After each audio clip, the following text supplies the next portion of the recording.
So, Twitch is the world's largest live streaming platform and owned by Amazon, and while originally it was almost entirely for gaming, it's now expanded to all sorts of shows and IRL content, with top streamers averaging tens of thousands of viewers and special events and tournaments getting into the hundreds of thousands. With so much content, there's pretty much something for everyone, whether you're a gamer, a musician, a hobbyist, or just a member of Twitch staff. Unlike TV, streaming appeals primarily to a teenage and young adult audience, and having done some streaming myself, I've realized it's basically a place where high school kids go to learn social skills from adults who act like high school kids. With this in mind, if you're a streamer, it can be hard to keep everyone well behaved in the chat, so you have to set some rules for everyone to follow. Personally, I think it's important to listen to the interests of the Twitch chat, so just like in a democracy, there's really only one good way to make rules. Do whatever the fuck you want till Jeff Bezos stops paying you. Now, a big problem streamers have to deal with is their audience developing what are called parasocial relationships, which is when someone from their chat knows so much about them that they think they're close friends, even though to the streamer they're just some random viewer. And this is worsened because unlike traditional celebrities, Twitch chat can directly message and donate to the streamer in real time, getting a reaction and making them feel more connected. And while most people think, bro, getting validation that way is kinda sad, just remember it's the same thing your grandparents do for you, so make sure you have some empathy. So I can tell you from the perspective of a streamer, by far both the best and worst part of streaming is the chat, because they make you feel like you're the hottest girl in the club. You know there's a chance that someone cool is going to come up and chat with you, but 95% of your interactions are, "Here's $5. How old are you? How tall are you? Are you single?" Yeah, still single. Oh, poggers, dude. Relatedly, because so many Twitch viewers are young males, a big topic of conversation in the gaming community is always female streamers, and frankly, female streamers have it rough on Twitch. Not financially, of course, but in terms of being treated like a human being. This is because of the well-known fact that if you donate all your pocket money for that month to a female streamer, they are now legally obligated to be your girlfriend. I'm not saying it's fair or just, but I am saying I will also do anything for $25.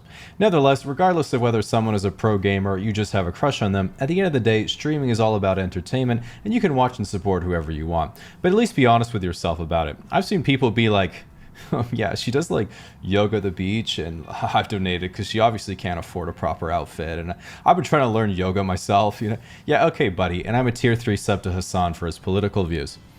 And we're back. Thanks for unpausing the video, Hassan. Now, one thing Twitch is certainly known for is its drama. This is because 98% of all Twitch viewership is concentrated in the top 50 streamers, so they all know and interact with each other. And there's no better place to stay up to date on the latest streamer shenanigans than Reddit's livestream fail. Now, despite its name, LSF isn't just a place to post funny livestream blunders, it is in fact a constantly updated gossip magazine for teenage lore masters to turn the lives of famous streamers into choose-your-own-adventure K-dramas. Imagine someone in the chat is like, hey streamer, you just made a big mistake. And you're like, what did I do? But nice try, liar. You should have said you were innocent before you were accused of being guilty. Now your Twitter notifications look like this, and the top LSF post is 6 months of scandalous DMs the OP found in their Photoshop folder. Every other streamer is giving their lengthy criticism of your entire character 15 seconds after asking chat what they thought you did. Then only once the entire subreddit is filled with clips destroying your life, Asmongold says, "Perhaps we should wait for more information before we jump to conclusions," which in a complete turn of events completely stunlocks the entire community who have been starved for such wisdom their entire lives. This effect lasts for a day or two until Destiny absolutely obliterates you for apologizing wrong. You announce you're taking a mental health break from streaming by streaming on your other account, and you begin planning your redemption arc with Dr. K. Now, one of the reasons why I'm a terrible streamer is because I'm never up to date with the latest meta, which is whatever the going trend on the website is that gets the most views. Like when Among Us became popular, I was like, probably just going to be a fad like Bean Race. Then a couple months later, I was like, well, I can't learn it now, it's just the end of the life cycle. And then a month after that, I was like, okay, fine, I'll buy it. And then right when I buy it, everyone quits and starts playing Rust. And then when I spent 3 months going through the same process, right when I decided to buy it, everyone just quits to play GTA. And so I was like, okay, the next trend that comes around, I'm completely ignoring it. I'm not wasting any more money.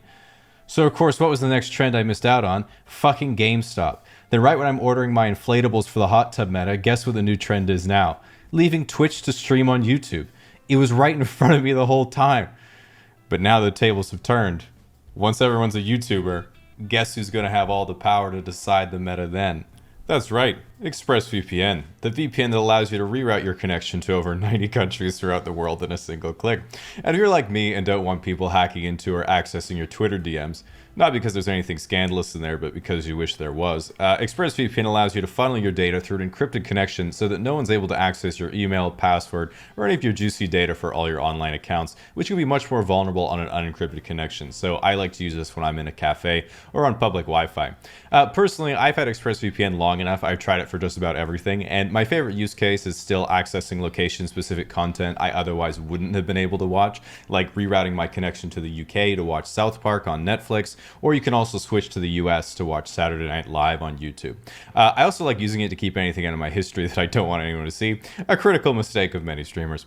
So if you'd like to find out how you can get 3 months for free, head over to expressvpn.com/casually explained.